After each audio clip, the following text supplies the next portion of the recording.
What's up, everybody? This is Charlie from Charisma on Command, and what I do and we do at Charisma on Command is help people be their most charismatic, confident selves in the moments that matter the most, and that can be anywhere from the boardroom to the bar.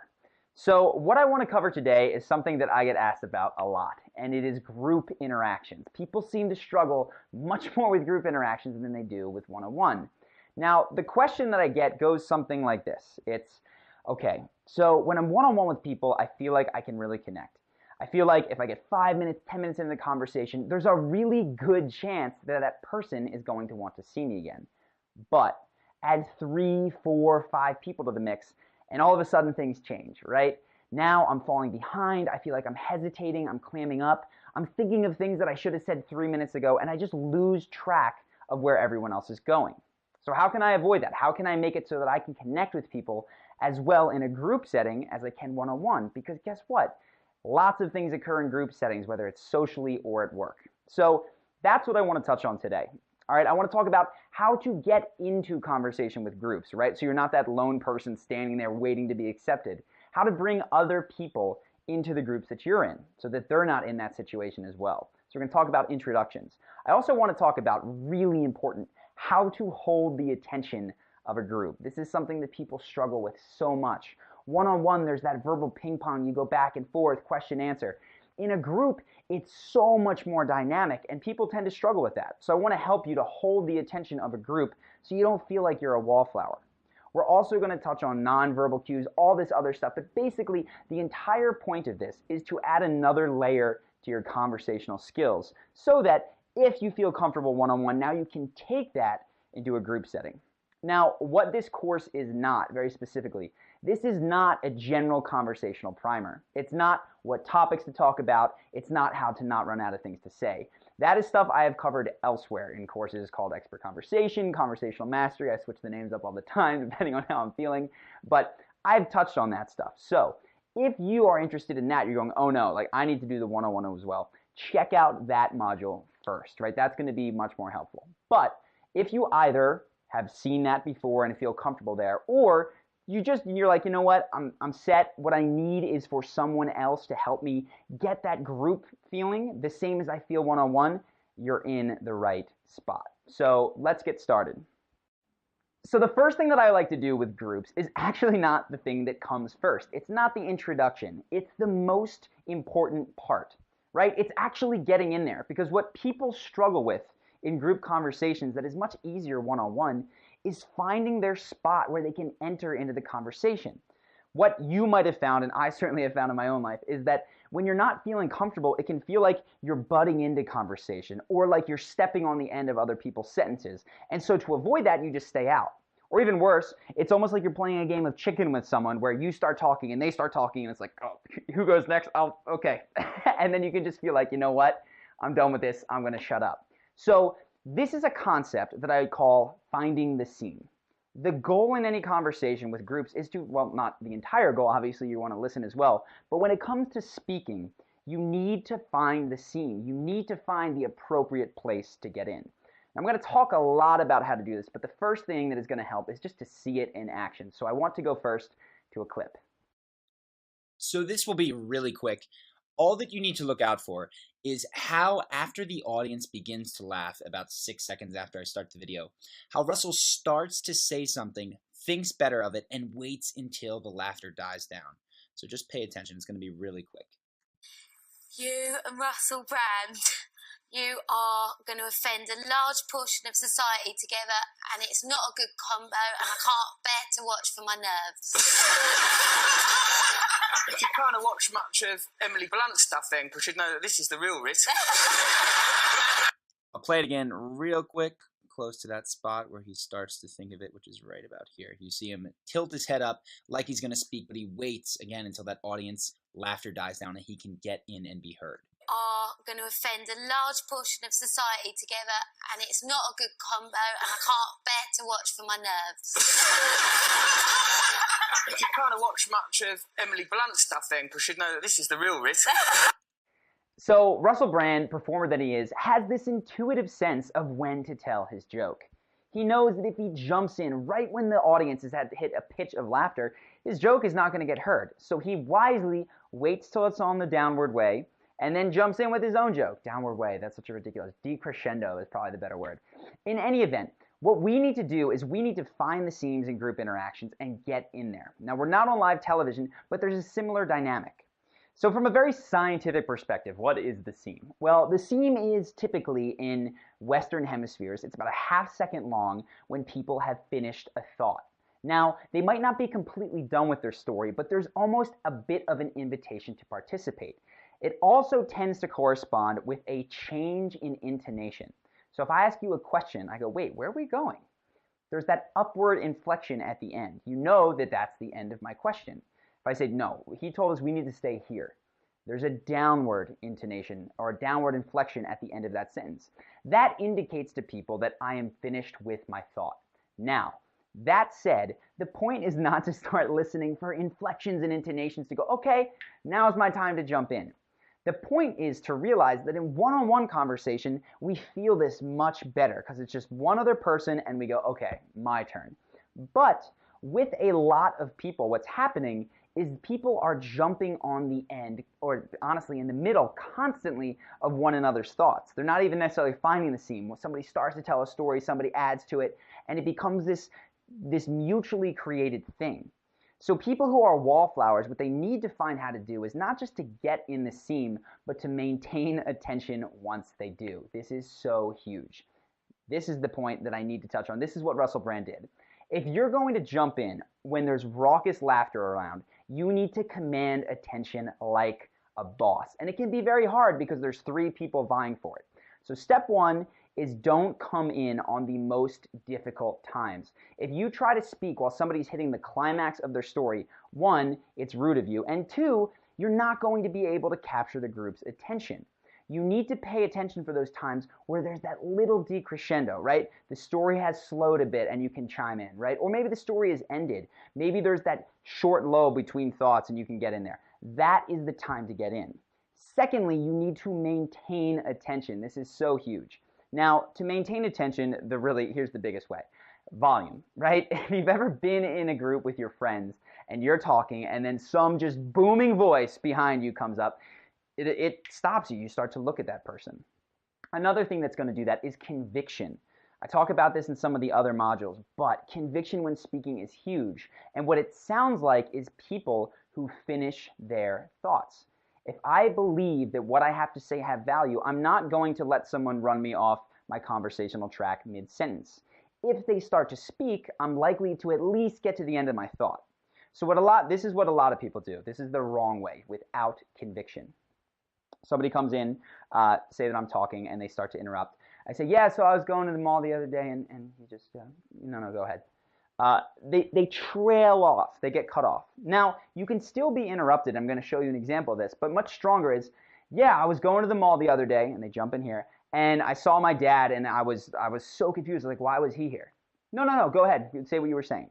You finish the end of your thought. What that communicates, 1, most people will not run you off your conversational track if you continue to the end of your sentence. And 2, if you do, it is subconsciously communicated to the rest of the group that they should not interrupt you mid-sentence. You can still get in, you can still have that playful banter, but not mid-sentence. This is true vice versa as well. Don't interrupt people mid-sentence. Wait till there's that scene to get into.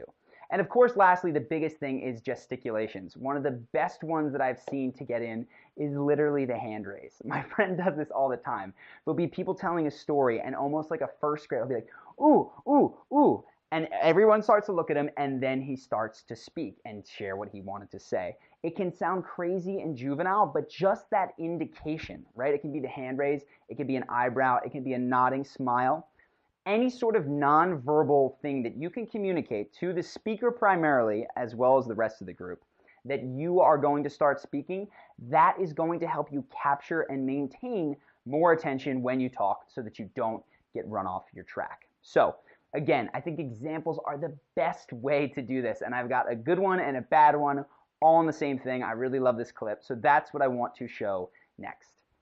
So I think it's really helpful to learn through example, which is why I want to go now and sort of recap what we've learned and see it in action via Will Smith in a group interaction. So the first thing to look at right now is going to be introductions. And what I want you to look for is the energy that Will Smith walks in compared to the other people.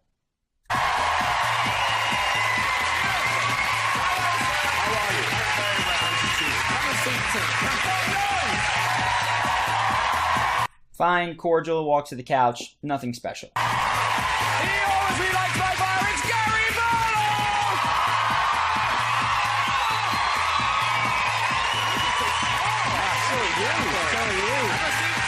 Big smile, gracious bow, sort of races his way to the couch. Now look at Will Smith. Look at the energy that he brings and the time that he takes making his way over as he says hi to Graham Norton, the host, the audience, and then finally the guys on the couch. Here comes the man in black, it's Will Smith!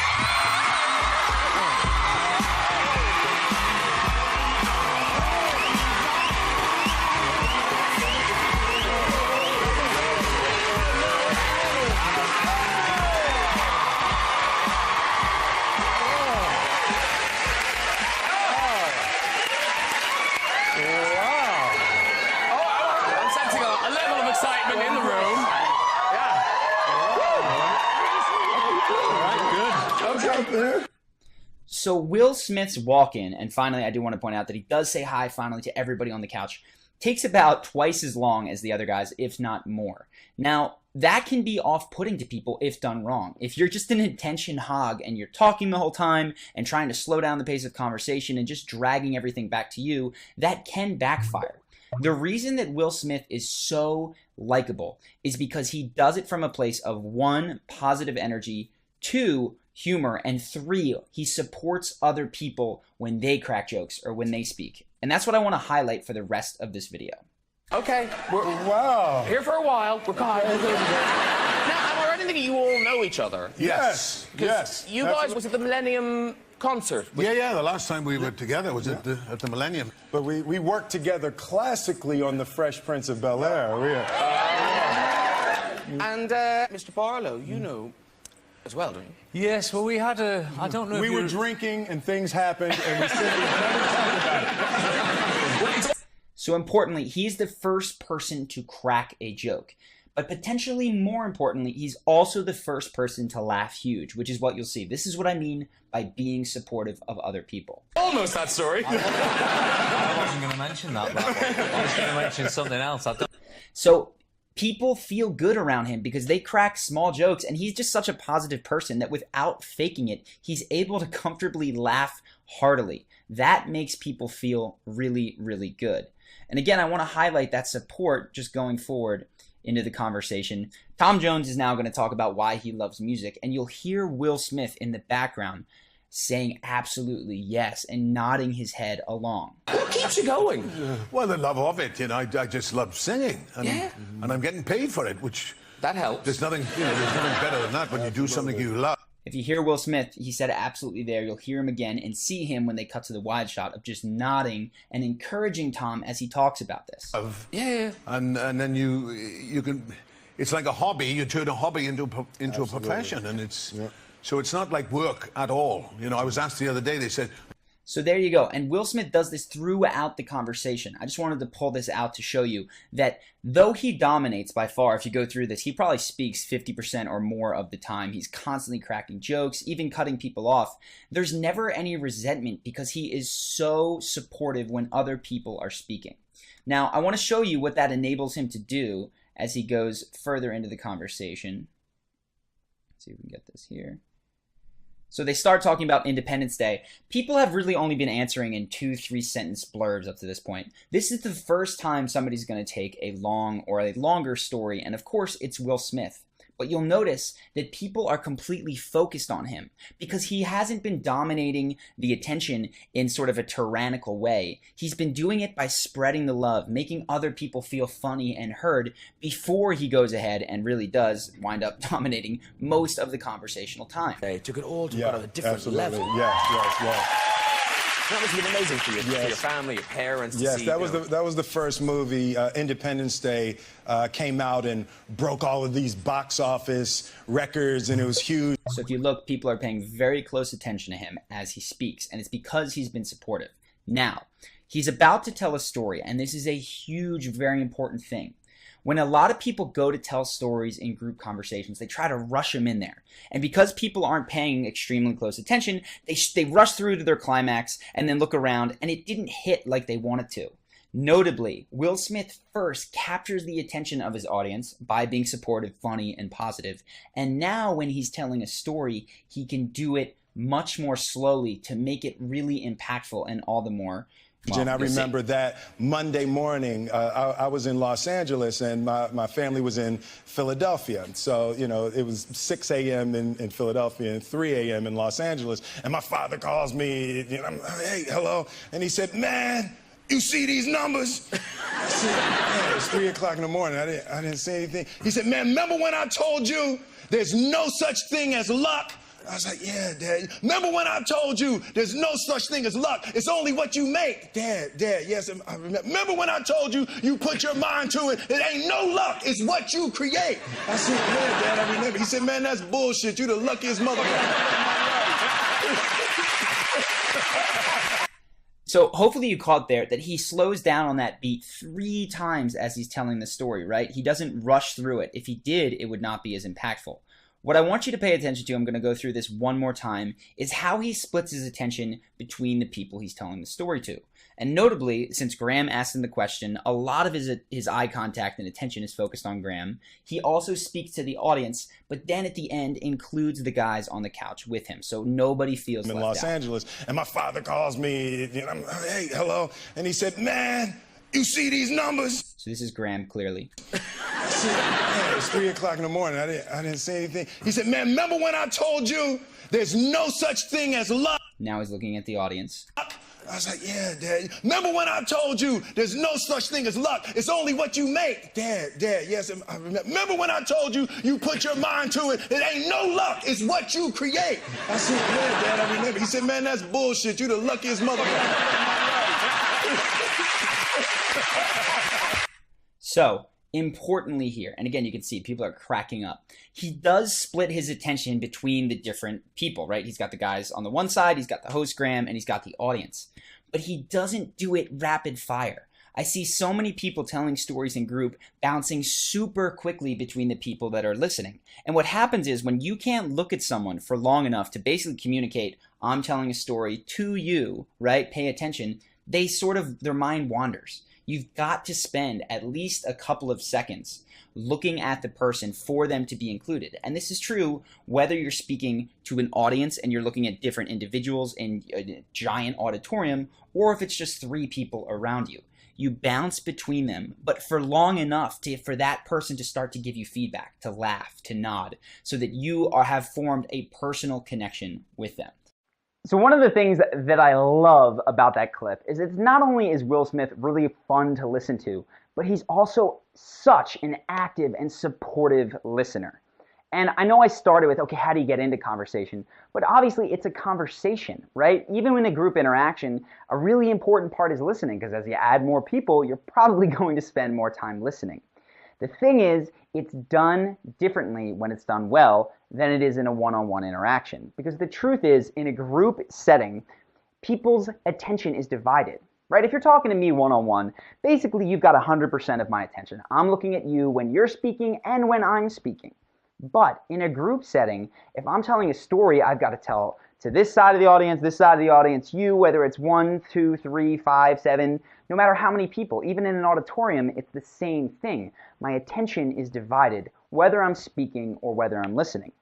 So, if you want to still be an active participant in the group interaction while you're listening, which you're going to be doing for an increasing amount of time as you add more people, you need to listen very overtly, right? This is the difference between, think of like a TV or a movie actor and a Broadway actor, right?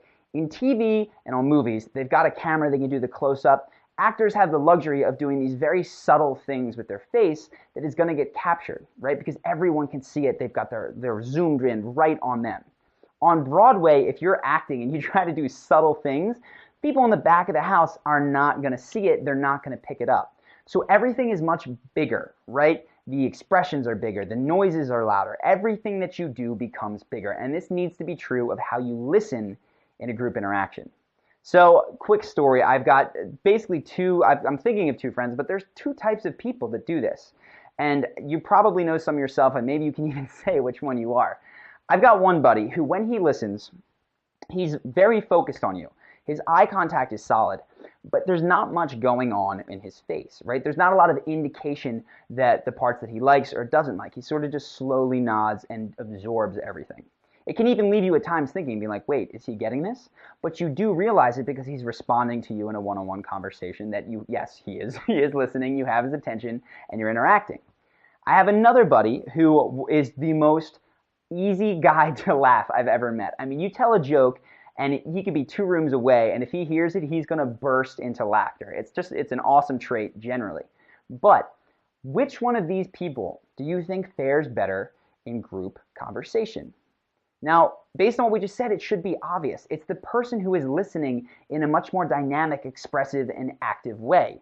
If you're the type of person that is listening, going like this, just kind of absorbing and nodding, you are getting no attention while anyone else speaks. So if other people are talking 70% of the time, people just forget about you for 70% of the time.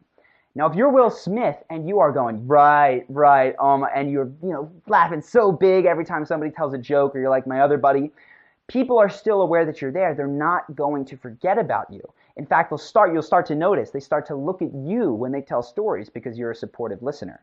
They start to include you more. So if they start to tell a little bit of an inside joke, they'll make sure that they catch you up. This active listening piece, I hope you saw it with Will Smith, is so huge. So the concrete steps are to 1, be more expressive in your face. Somebody looks at you, give them some love back. We've all given speeches where we look out to the audience and it looks like there's just a sea of dead people. But you find that one person who is like nodding along with you, and that's your lifeline. Be that person for other people. So when they look your way as they're telling a story, expressive with your eyes, nod, feedback, smile. Very, very helpful, and it's going to make them pay attention to you. Side note, where the speaker is paying attention, that is where the group is paying attention as well in many cases. So if you got a little thing going between you and the speaker, guess what? Other people are paying attention as well. So you want to get expressive with the face. You want to do some active listening. Yeah, oh my God. Ask questions. Wait. What happened next? Build their story. Help them along as they go. And then, of course, laugh easily. This is just good for life. It's going to make you feel better. It's going to help in groups. This is just good to do. So if you can, don't fake anything.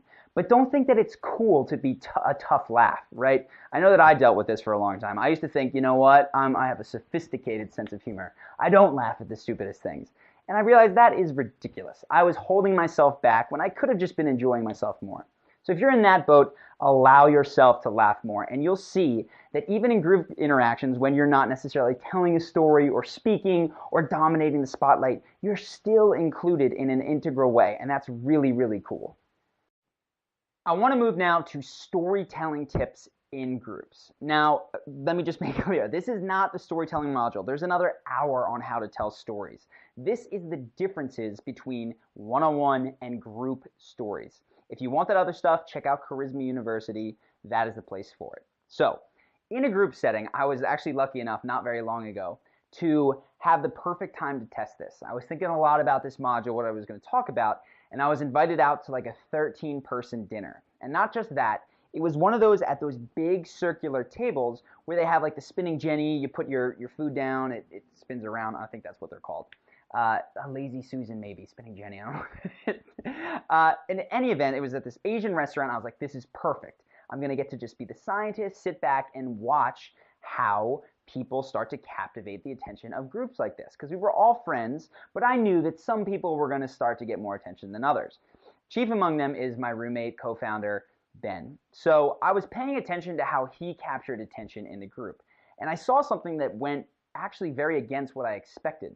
What I was expecting was somebody to just take over, start speaking loudly, right? Do all the things that I'd mentioned, raise your hand, and then the group would pay attention. And what I saw and have seen since is something very different. The way that you capture the attention of a larger group and that you wind up being that person who is telling the story to everyone is actually through smaller sections typically. Now, there are occasions where somebody will like just volunteer you and go, oh my God, hey, everybody listen, you have to hear this story that Charlie has. But the way that I saw it arise organically is Ben would be talking to one person, maybe part of the way across the table from him, and he'd be speaking loudly, dynamically, that other person would laugh, and he'd be giving his full attention to that person. He wasn't like spreading it around, wasn't trying to tell everybody. And what happened is as people's conversations sort of, died down, drift off, they would look over and they'd see that these two were having a really engaging conversation, and they'd start to pay attention and listen, right? And I watched this happen, and soon it was like the entire table had just started this, had, broken down from 3 or 4 separate conversations to everybody listening to this one conversation. And I thought, isn't that interesting? And then I actually saw the reverse of it, which is when people tried to address, and I actually did this, I tried to address the entire group. I wanted to see how it would go. So I tried to, let me get everybody's attention. And what actually happens is when other people are having conversations, I go, oh my God, you have to listen to this. So hold on, pay attention. It's like trying to wrangle cats, right? You grab one, you put it down, you go over, you get the other, and it just run off. So what you actually need to do, if you are interested in, having that sort of spotlight scenario, which by the way is not anything that's like narcissistic, it's just helpful when you're in a group interaction to speak and have the group listen. That enables them to learn about you and gives you a better chance of connecting. The way to do it is not by spreading your attention to everybody at the group immediately. The way to do it is by focusing on your little tribe, if you will, of people. And I did notice that Ben actually was speaking with one of the more gregarious people. Separate little scientific, semi-scientific test I did is when people would talk with those who were a little bit quieter, a little bit, not necessarily in leadership positions in the group, this didn't work as well. It tended to be when two of the group, the more dynamic, loud, expressive people would start talking, other people would be pulled into that. So if you're interested in this, and you can even just watch it in your own friends or your own groups that you're in, the way that you capture the attention of everybody, again, is by focusing on one person and really reeling them in, right? So you hold eye contact with them. You let them know that you are telling a story and that they need to listen. If I start talking to you and start to try to rope other people in, I'm going to lose you. Now, what this does is create something really cool that is the opposite of what happens when you try to play to everybody right off the bat. If you're trying to play to everybody right off the bat, you're probably speaking and rushing your story. You're trying to get to the climax because you know that you need to get their attention. And it sort of fizzles in your hands. You rush the story, all of a sudden the climax isn't as funny or as impactful, and then people aren't listening to you. You've lost cred with that group. On the other hand, when you start with one person and you hold their attention with your eye contact and by signifying to them that you guys are having a conversation, you up the volume and sort of invite other people in, you get to go slow. This is so important. In group conversations, more than any other, if you rush your stories, you're doomed, right? If you start to try to get quick, here's the important part, boom, people are like, okay, that had no payoff, that was all just bluster, and it's over. Versus if you can build it with one person and have other people come in because you're speaking loudly, that's perfect. Now, last thing, I said, you're making eye contact with this initial person, you're signifying that you guys are having a conversation.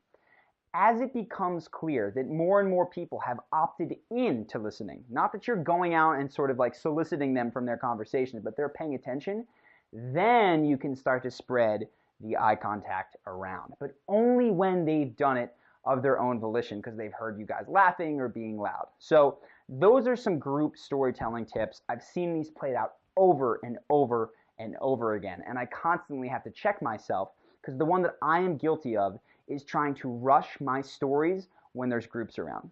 That is not going to pay off. If you rush to the punchline, you just kill the point of the story. You're much better off speaking to one person, taking your time, and having the rest of the group join you. This next little tip I actually picked up from a good buddy of mine. He does just naturally a lot of this charismatic stuff right. Very jealous of him.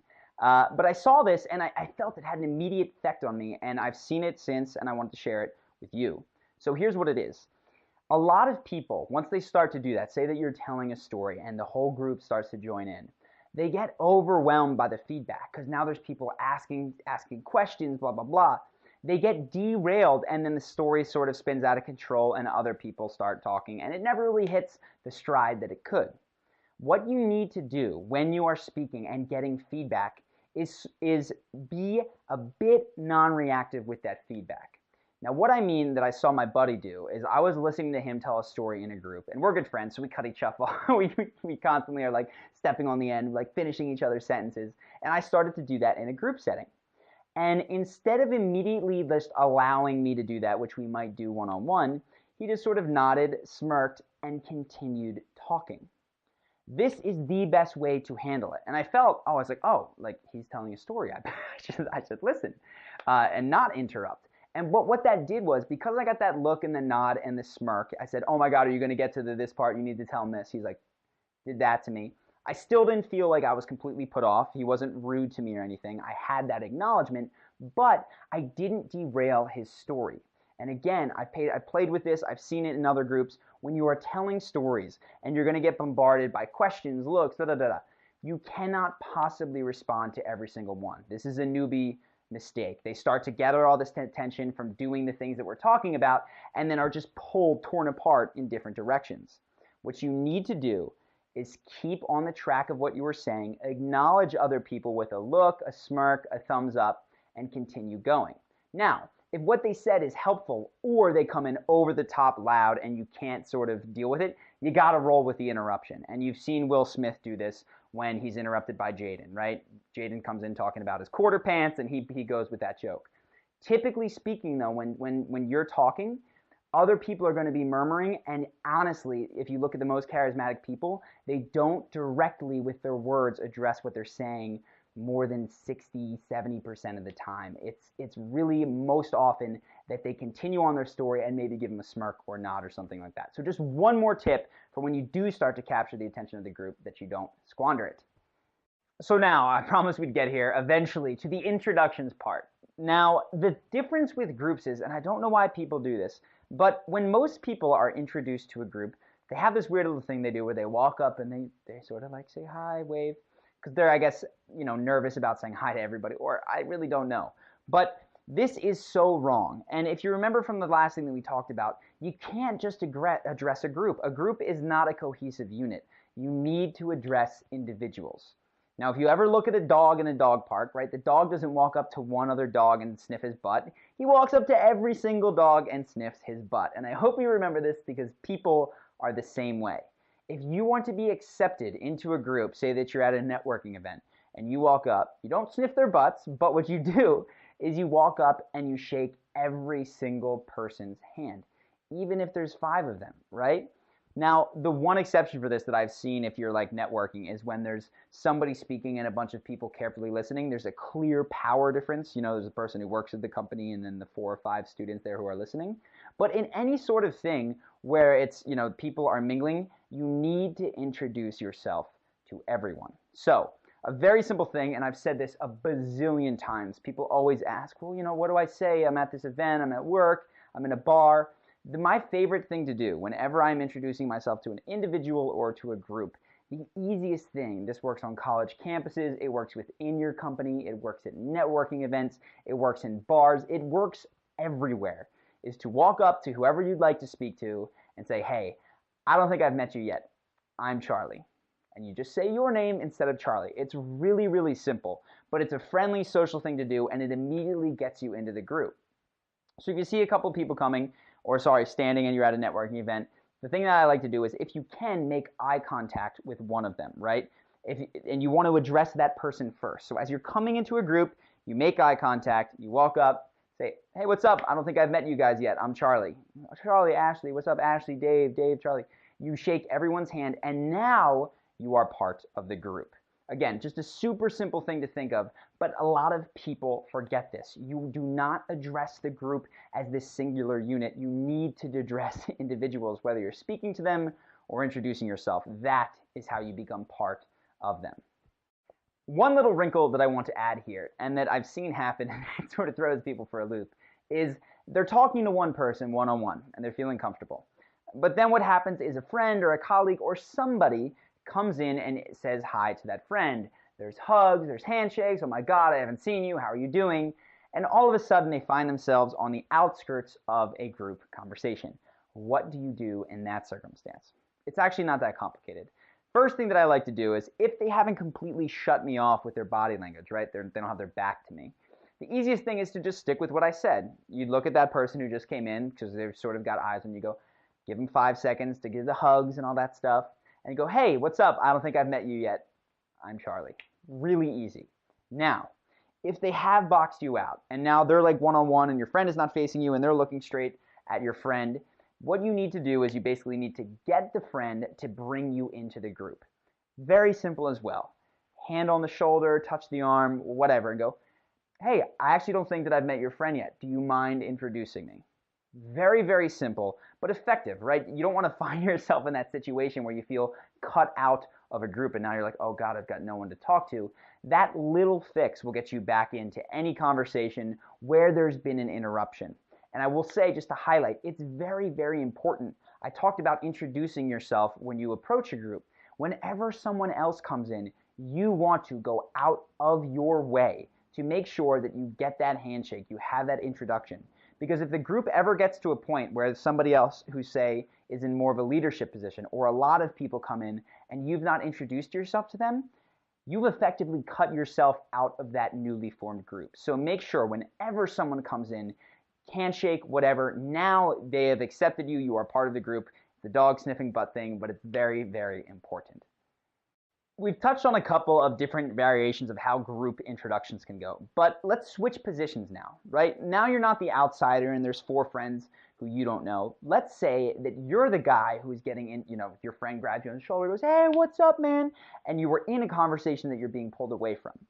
The same sort of mentality applies, which is you want to be the one forming and facilitating conversation in the group. The person who does that is by default the group leader, and a lot of cool things accrue from that. You get more invitations to stuff, people are more interested in what you have to say. It just gives you an opportunity to connect more with more people. So, say that your friends come up to you, right, and all of a sudden there's now 2 people who, maybe one from your work, one from a friend circle. What do you do? Step 1 is do what you wish they would do for you, which is introduce them. But you want to add something to it. In fact, you're better off thinking of yourself almost like an MC. What you want to do is talk these people up to one another, right? You want to give them conversational topics that they can talk about. Right now, I've got my friend Ben he's going out with 2 different groups of friends. He's got one group that we know who we go out sort of to the nightlife with, and he's actually got another friend coming who he does MMA with, mixed martial arts. So these are 2 very, very different worlds. If Ben just stands there and tries to talk to this guy about MMA and this guy about nightlife, they might have nothing in common.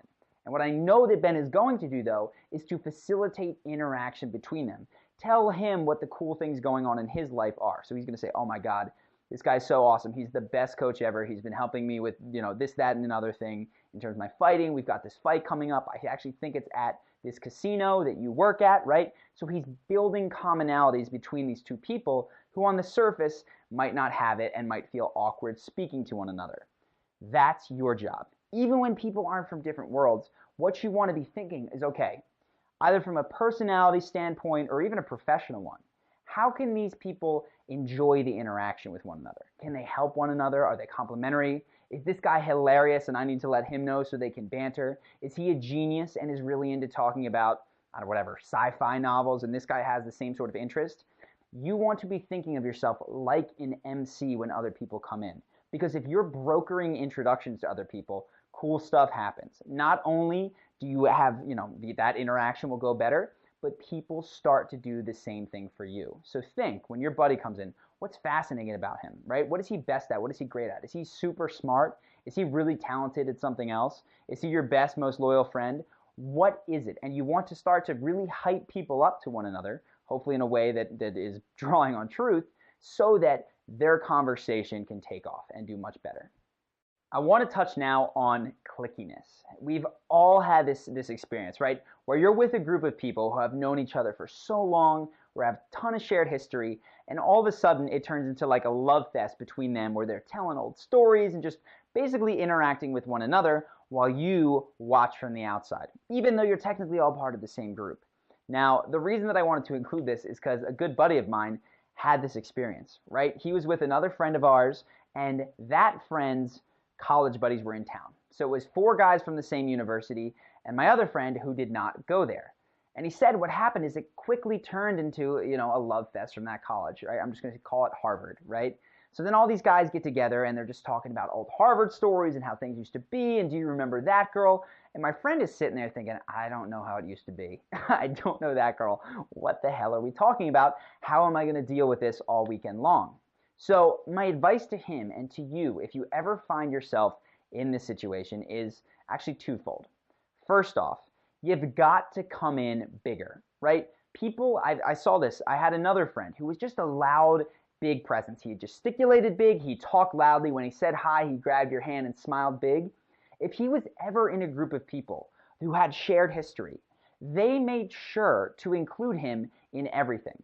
So they'd be telling a story and they'd go, oh, you don't realize. So this girl is actually a friend of mine who grew up, and they'd give him the backstory so he could participate. So step one is, if you're a big presence, people will not forget to include you.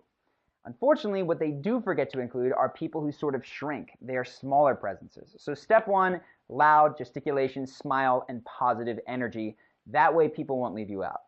Now, if you do find yourself, you've forgotten to do that stuff and you're being left out, the way to handle it, there's a couple ways. First one is to sort of make a joke. Rather than just simply asking, hey, wait, who is that person? Who is that person? I've found myself there. And it's a drain on them and it's a drain on you.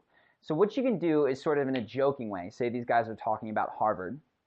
Like, oh my God, you remember that time? Be like, what my friend can do who didn't go to Harvard is be like, yeah, Harvard, man, those were the days, crazy times, crazy times.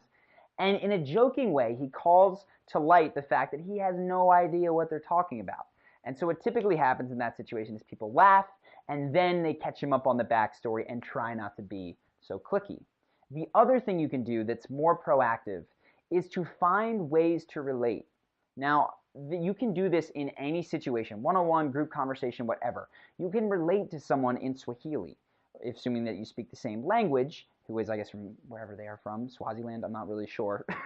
But you can relate to someone who has a very different life history to you, not because you've both gone hunting in the Sahara, but because you guys are human beings and we have similar motivations. So if you're talking to someone who went to a different school and has a different group of friends, and they're talking about the college glory days, sure, you can't relate to that group of friends. But what you can do is tell a story about your college years. Maybe you have some crazy stories. Maybe there was another time in your life where you were going out and doing ridiculous stuff that you want to share. Maybe your college experience was the opposite of theirs, and you can chime in with how bookish you were and how much you loved whatever, Lord of the Rings, Game of Thrones, whatever is cool at the time.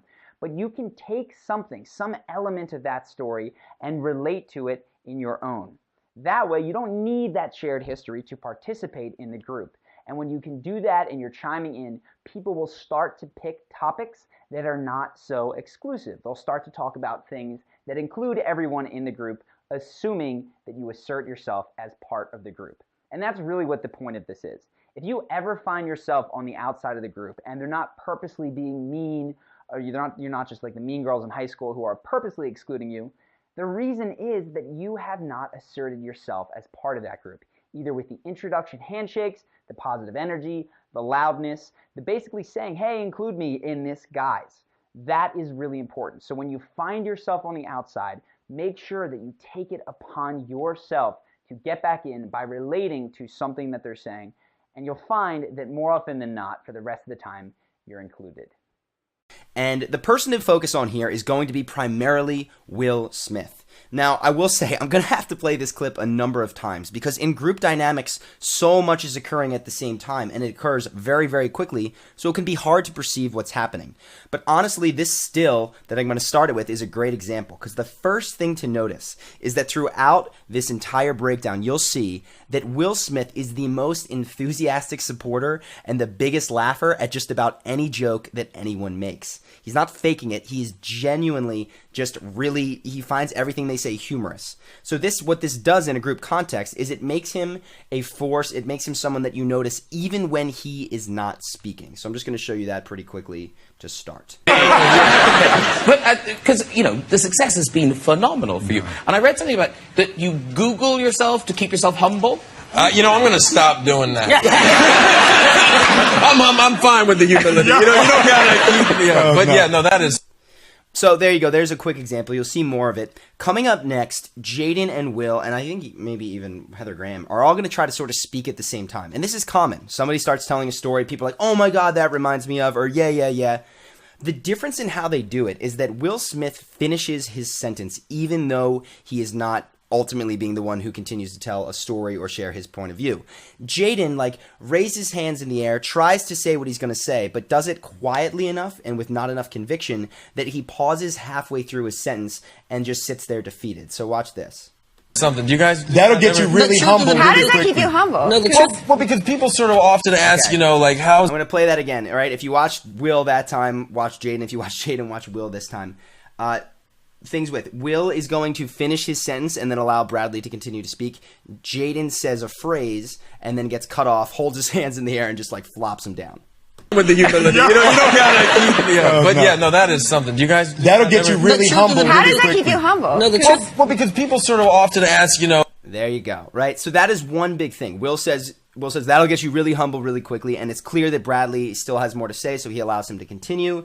Jaden tries to get in there, and instead of finishing his sentence and then sort of saying, oh no, go ahead, he just gets caught halfway through between what he's saying. And so right now he feels interrupted. He feels like he's not supposed to be speaking. He feels silly, like people have caught him. So watch the difference in how they active listen going forward. Jaden stays really quiet because he's been burned once trying to speak. And Will, on the other hand, is actively listening. He's saying, yeah, encouraging, which opens the door for him to jump in at the end and make a big joke. Like, how is it? It's hard to stay grounded in this business, and I always find that to be such an odd question because to me, it's the most humbling business there is. I mean, it's a business based on rejection, and the easiest form of it is just going on the internet. But don't they just say you're cute and stuff? So you hear Will Smith, yeah, yes, and now he's going to speak loudly because he has something to say, and he sees that there's sort of a seam in the conversation. People are trying to figure out where to go next. Like, don't they say great things about you? Will Smith, I liked him in Bad Boys, but he got some big ass ears. Dude. I'm going to play that again because there are a number of people vying to speak at that time, and Will Smith has just decided that he's going to crack his joke. Cute and stuff? Like, don't they say great things about you? Will Smith, I liked him in Bad Boys, but he got some big ass ears. Dude. That is all volume. I'm going to play it one more time at the risk of being redundant. Watch Bradley Cooper's and Heather Graham's head, like, pop up as Will just continues talking in a loud tone of voice. Going on the internet. But don't they just say you're cute and stuff? Like, don't they say great things about you? Will Smith, I liked him in Bad Boys, but he got some big ass ears. Dude. There's a thread out there that I read that told me I should get an ear transplant because my ears are too big. So there you go. And again, Will Smith right here laughing super loud at the end of this. All of this is to say that when you're in a group conversation, one of the biggest things you can do is laugh loudly, speak loudly, because what happens with a lot of people is they find themselves getting cut off and do not know how to fit into a conversation. Now, that does not mean that you can dominate over other people. And what we're going to see here is what happens when somebody else is actually telling something. Will Smith starts to speak and then gets cut off. But he does it in a way that you'll see is going to be much more charismatic. My first date, this guy came to pick me up and he's wearing a half shirt. Now, I don't know about that style for men. Worth highlighting again, biggest laugher. It's kind of weird. A guy picks you up. He's like got a half shirt, a stomach, and then he was on his bike. It's not a style for men. Yeah, it's not really. So I was kind of freaked out. And then he had his bike, and I had to walk beside him while he was on his bike, and then we went to Taco Bell. How long ago was this? Like yesterday. No, it was when I was in high school. Or no, I was in maybe middle school or elementary. Oh, okay. Yeah. But still, the half shirt. The half shirt. The half shirt's supposed to be a You have like a half shirt. So everybody starts speaking at once, right? Will's starting to say something, but now people ask him and address him a question. This is why he gets interrupted, because 3 people are looking at him going, have you ever worn a half shirt? In freshman, I didn't have no I remember that. You like, right, it wasn't a half shirt. It was a 3/4 shirt. Yeah, it was a 3/4. I didn't have one back then, too. So this is much different than when we see Jaden get interrupted earlier. So play it back again. Yeah, still the half you know, shirt. the half shirt. The Have half you ever shirt's worn supposed to a be a half Didn't you symbol. have like a half shirt in freshman? I didn't have no I half remember shirt. that. You had a shirt that to like right. It wasn't a half It shirt. wasn't. It was a 3/4 shirt. Yeah, it was a 3/4. I didn't have one back then. It was a 7/8 shirt. A 7/8. And again, a lot of people chiming in there, but because he is the loudest, and when he's interrupted, it's not just other people talking, it's them addressing a question to him, which is why he does get interrupted there. So I want to continue now and show another clip of sort of a free-for-all, if you will. Everybody's talking at the same time. How does it come down? A penny board and we'll go skate. That's cute. And then she'll go, I'll take her home and then I'll go home and watch. Listen, I'm telling But how's you. that not a Here's date? what the women That's love. kinda- it's a date. Here's what It's the a date. women love. Half shirts and Taco Bell, man. I'm telling you. The women love that. It brings the house down. So here's the thing. If you watch all of these clips, Will Smith is a very dominant and domineering force in these conversations, right? You might think, holy cow, I don't want to be in a room with him because I can't even speak. The way that he gets away with it, if you will, and is actually seen as people love it to interact with him is because, one, when he does interject, he's doing it from a high energy, playful mood, right? And what he has to say is almost always more fun and funny to engage with than what other people are saying. So that's going to be extremely important. The other thing is that he is extremely supportive of others when they tell their stories and when they make their jokes. So he's getting a lot of brownie points, if you will, while Bradley Cooper is talking or while Heather Graham is talking, because he laughs so loud. He's so supportive. He claps his hands. He says, that's amazing. That's awesome. So that when he does interrupt, it's not like, who is this guy coming out of nowhere trying to talk the whole time? He's been an active supporter of everything that they've said.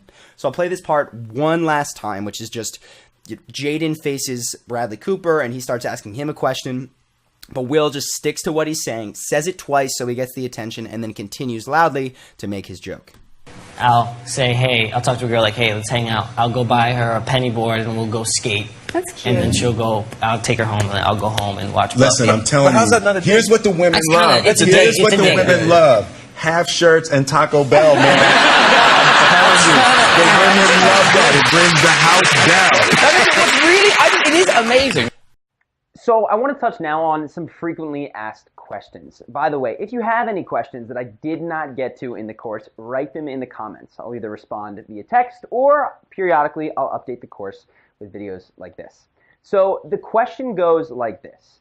It's, okay, I've got this buddy and he's very charismatic. You know, I've been learning a lot, and when I go into groups, I generally do well, but he comes in and it's just like, bam, all eyes, all attention goes straight to him. Now, how do I deal with this kind of a situation? How do I remain charismatic presence when he is just such like the sun shining on people? Now, interestingly, this question had a subject and it was titled Charisma versus Charisma.